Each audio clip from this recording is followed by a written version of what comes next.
মনোযোগ দিয়ে শুনুন আমি কি বলতে চাইছি। তাহলে অবশ্যই অবশ্যই ব্যক্তির সংস্পর্শে থাকতে হবে, শিক্ষক ধরতে হবে, প্রাইভেট শিক্ষক।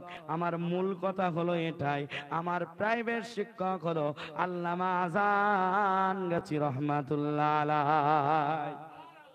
ও দুনিয়ার মানুষ, অনেকেই আপনি অনুসারী ফুরফুরার হতে পারেন, আপনার প্রাইভেট শিক্ষক ফুরফুরার দাদা হুজুর পীর কেবলা রহমাতুল্লাহ আলাইহি দেওবন্দির অনুসারী হলে তানাদের আমির। ও দুনিয়ার আপনার প্রাইভেট শিক্ষক দুনিয়ার মানুষ, আপনি যদি বেরলবীর অনুসারী হয়ে থাকেন তাহলে তাদের যে পীর সাহেব আছে আপনার সেই পীর সাহেবের আপনি প্রাইভেট শিক্ষক হিসাবে গ্রহণ করতে পারেন।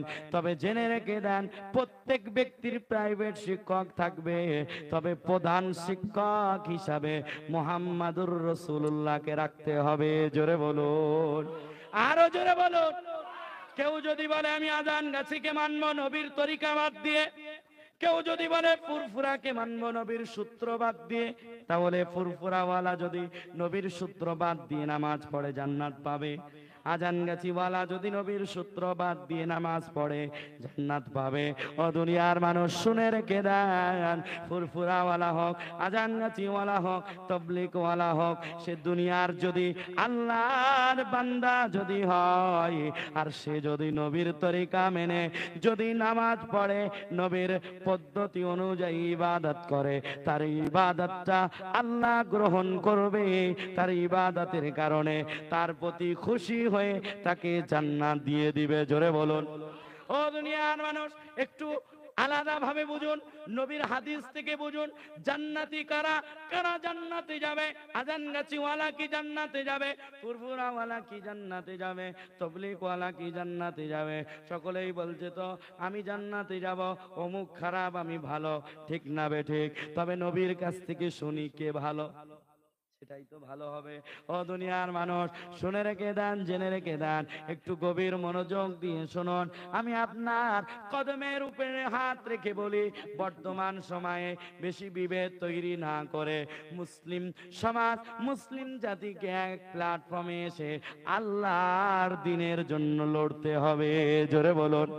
সিলসিলা দল মত ভুলে গিয়ে ইসলামের অনুসারী হয়ে, ইসলাম আমার আপনার জন্য জীবন বিধান, এই ইসলামের অনুসারী হয়ে আল্লাহর জন্য, আল্লাহর দ্বীনের জন্য আমরা যদি মাঠে ময়দানে নামি, তাহলে যে জিনিস বাতিল করার জন্য এত মিছিল, এত প্রতিবাদ আমরা করছি, আমরা মুসলিম সমাজ, আমরা মুসলিম জাতি যদি দলমত ভুলে গিয়ে আমরা এক হয়ে একটা ডাক দেব, আমরা যদি এই ডাকে সাড়া দিয়ে সকলেই এক প্ল্যাটফর্মে চলে আসে, ও আমার মুসলিম ভাইরা, তুমি যদি নিজেকে মুসলমান বলে দাবি করো, তোমার জন্য বলছে আমরা যদি সকলেই এক হয়ে যাই, তাহলে আমাদের একটা চুল পর্যন্ত কেউ বাঁকা করতে পারবে না।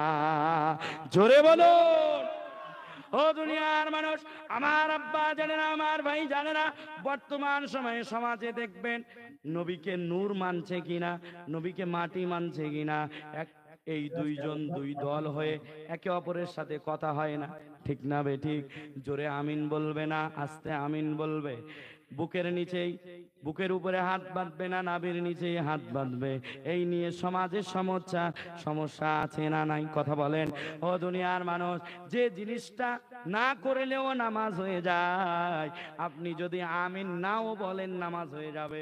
আপনি যদি হাত ছেড়ে দেন নামাজ হয়ে যাবে। হাত বাঁধা সুন্নাত।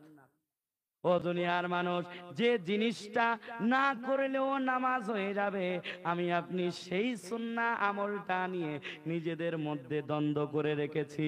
আমার আপনার মতন কপাল পোড়া আর কেউ আছে? এ তো শয়তান হাততালি দিচ্ছে, বাহ ভালোই হচ্ছে। ও দুনিয়ার মানুষ, আমার আব্বা জানে না, আমার ভাই জানে না, আপনি বুকে হাত বাঁধুন সমস্যা নাই, আপনি নাভির নিচে হাত বাঁধুন কোনো সমস্যা নাই, আপনি হাত ছেড়ে দিয়েও নামাজ পড়ুন সমস্যা নাই।